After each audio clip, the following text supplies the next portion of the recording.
Imagine you are a high-ranking intelligence officer in a modern authoritarian regime.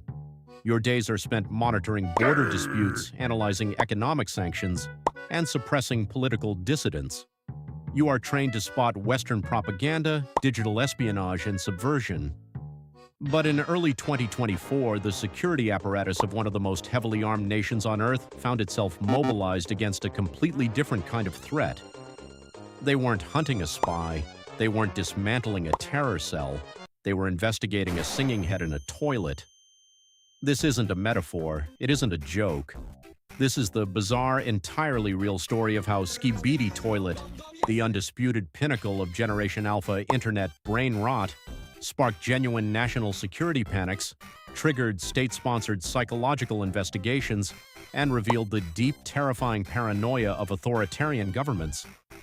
This is the story of how a 26-year-old student from Georgia accidentally made the world's most powerful autocrats fear a meme.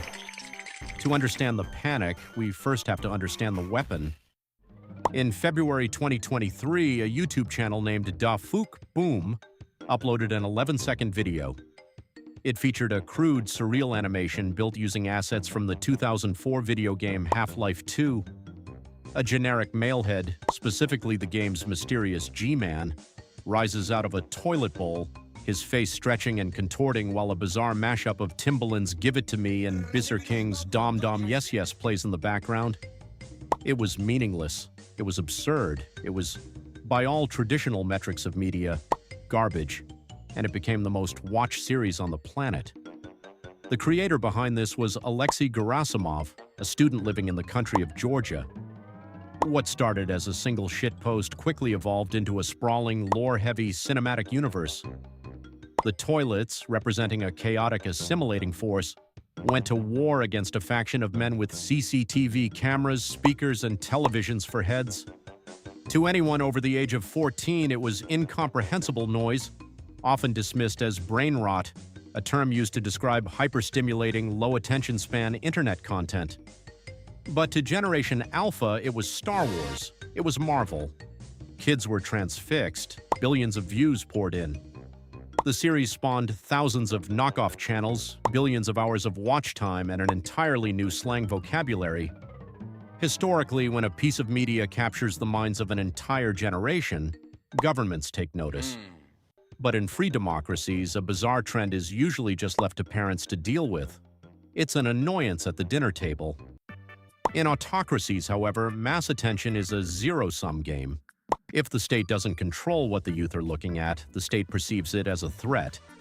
And as the Skibidi Toilet contagion crossed the borders into the Russian Federation, the Kremlin's algorithm started flashing red. By January 2024, the Russian internet was flooded with Skibidi Toilet.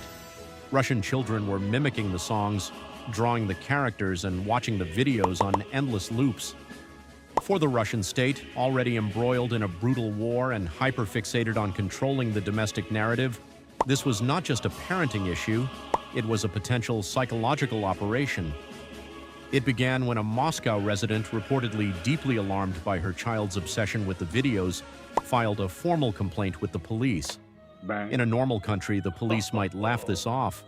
But in modern Russia, where the state actively hunts down any perceived Western cultural infiltration, the complaint was escalated. The Ministry of Internal Affairs, the Russian police force, officially opened an investigation into Skibidi Toilet. They didn't just ban it outright, they treated it like a potential bioweapon of the mind. The authorities mandated state psychologists to formally evaluate the series. Their objective? To determine if Skibidi Toilet was designed to cause developmental harm to Russian youth, or worse, if it was a deliberate piece of Western psychological warfare. Let that sink in. Intelligence analysts trained to counter NATO maneuvers were forced to sit in a room, watch a toilet with a head sing a Turkish pop song, and write a geopolitical threat assessment on it.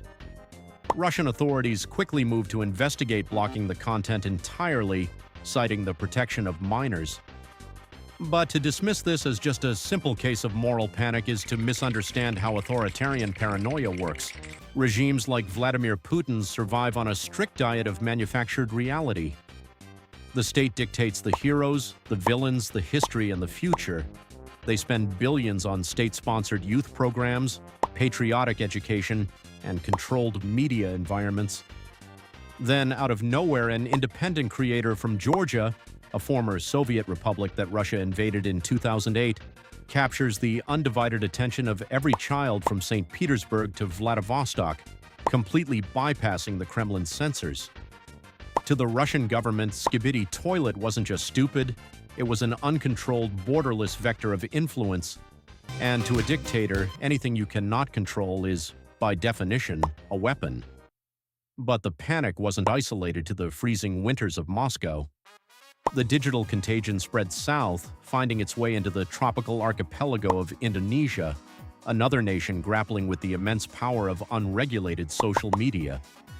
In Indonesia, the reaction took on a different yet equally intense flavor of state anxiety.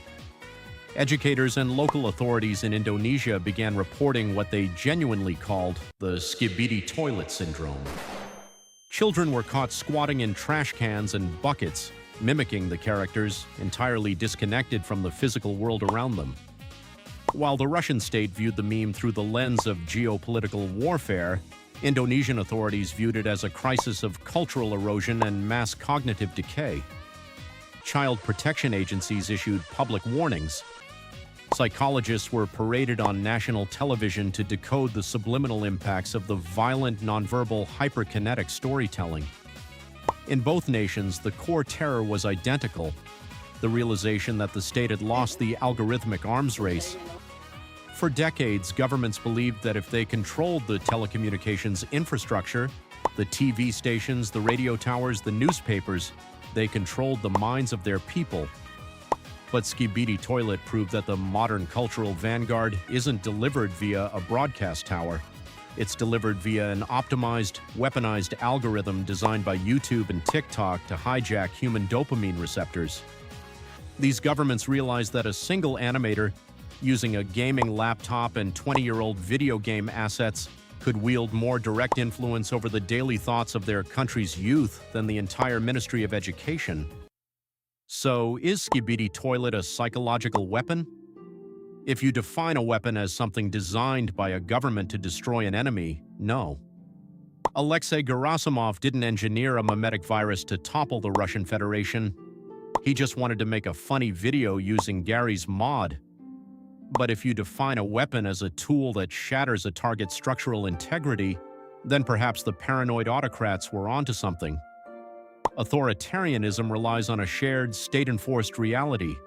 It requires the population to look at the world and agree on a specific narrative. Brainrot, pure, unfiltered, algorithmic absurdity, is the antithesis of a state narrative. It is chaos. It is nihilistic.